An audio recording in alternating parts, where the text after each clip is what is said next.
calls for immigration reform in Washington, D.C. are loud again. We've seen it ebb and flow over the years, and it's impossible to ignore the large number of people trying to come into the United States, whether at the U.S. border with Mexico and Texas and California, or refugees from Haiti and Cuba coming by boat to Florida. New policies announced by the Biden administration this year indicate the United States will allow up to 20,000 refugees from Latin American and Caribbean countries to settle in the country over the next 2 years. It'll also expand the parole process for immigrants from Venezuela, Nicaragua, Haiti, and Cuba. As many as 30,000 people from these countries will be allowed into the United States if they have a sponsor and pass background checks. They will be able to come here for 2 years with a work authorization. Now, a quick breakdown of how many people are actually getting picked up at the border. Illegal border crossings dropped significantly during the Obama administration, and averaged at that time about 400,000 apprehensions a year. They picked up again toward the end of the Trump years, 800,000 in 2019, 500,000 in 2020, then skyrocketed in the first 2 years of the Biden administration, more than 1.8 million in 2021 and more than 2 million last year. It's been decades since Congress adopted any significant immigration reform. We've seen lawmakers come close a few times, but still no changes. We'll talk about immigration and the problems at the southern border with U.S. Senator Joni Ernst of Iowa. She joins us for a conversation this morning. Thanks so much for spending some time with us, Senator. Of course, Jim. Thank you. Now, I talked to a lot of Democrats and Republicans, current lawmakers, former lawmakers, active party leaders. One thing they say is possible to get done with this divided Congress is immigration reform. How much do you share that confidence? Do you think we're likely to see it this time around? Well, I continue to be hopeful. We do have a divided Congress, of course, but we have to talk about this issue. We know that our employers all across the state of Iowa are hungering for those additional hands, those additional minds that make their businesses work. We are short workers. Our labor pool is not growing in Iowa. And so immigration, the visas surrounding that, a lot of different policies need to be discussed, and it is a bipartisan issue. A lot of folks want movement. We just haven't arrived on the right solution to move forward. Let's hope those conversations keep happening, because some Republicans on the floor during the State of the Union address repeatedly shouted border while the president spoke. We see a lot of the images at the border. We know that there is agreement something needs to be done regarding border security. A lot of Republicans want a wall. Several Democrats prefer more electronic surveillance.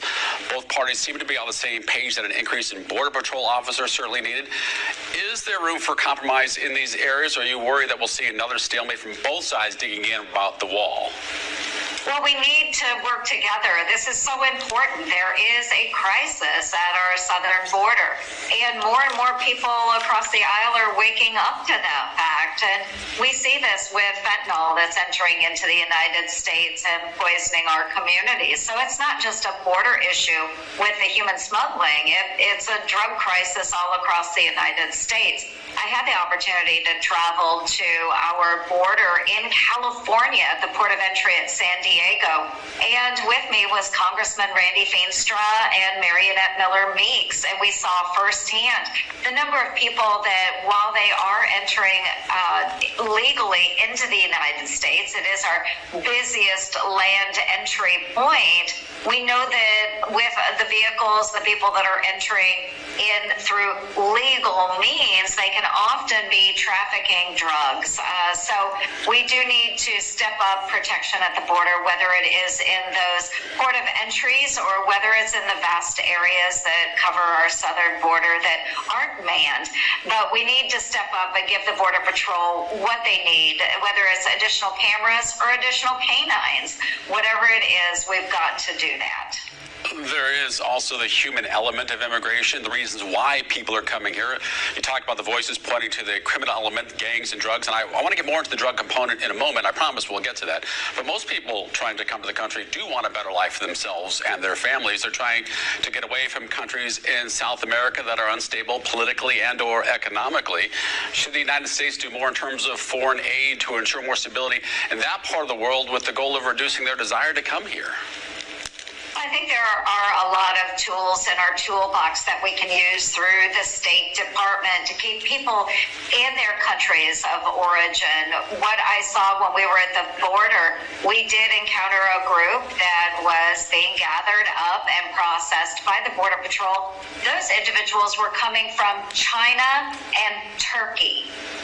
So we're not not just seeing people coming from the areas of Central America or from Mexico. We are seeing them come in from all areas around the globe. And this is very concerning because a number of them will pop up there on the terrorist watch list. And some of these, we just don't have enough about their backgrounds to understand why it is they're coming here, if they do have valid asylum concerns and so forth.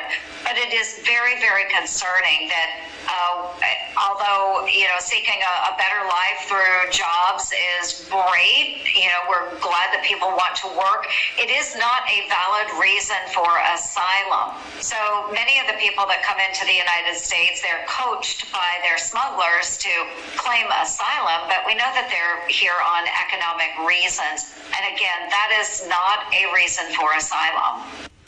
We'll step away from our conversation for a moment. Coming up, drugs and the border. What approach Senator Joni Ernst thinks the United States should do to make a dent in the illegal activity?